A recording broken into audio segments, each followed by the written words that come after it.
বেশ কয়েকদিন ধরেই আমার বিরিয়ানি খেতে ইচ্ছা করছিল, কিন্তু ঘরে চিকেন ছিল না। তাই চটজলদি বানিয়ে নিলাম ডিম বিরিয়ানি। পেঁয়াজগুলো একটু বেশি কেটে নিয়েছি, কিছুটা বেরেস্তা ভাজবো আর কিছুটা মশলার জন্য আদা রসুন লঙ্কাকে পেস্ট করে নিয়েছি। এদিকে এলাচ লবঙ্গ দারচিনি দিয়ে গরম জলটা ফুটে এলে চালগুলোকে ধুয়ে দিয়ে দিয়েছি। এদিকে নুন হলুদ মাখানো আলুগুলো আর ডিম সেদ্ধ করে রেখেছিলাম, সেগুলো ভেজে নিলাম। ওইদিকে 80% ভাত হয়ে এসেছে, তখন নামিয়ে নিয়েছিলাম।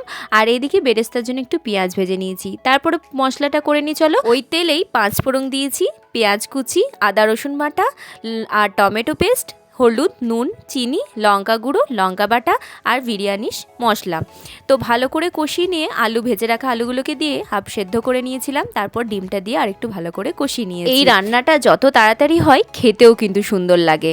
তো তারপরে আর কি একটা জায়গায় ওই ডিম আর আলুটাকে প্রথমে দিয়ে দিয়েছি, তারপর ভাত, তারপর বেরেস্তা, তারপর আবার একটু ভাত দিয়ে ওপরে গরম মশলা আর বিরিয়ানি মশলাটা দিয়ে বসিয়ে দিয়েছিলাম ওই 5 মিনিটের মতো। তারপরে আমাদের ডিম বিরিয়ানি রেডি।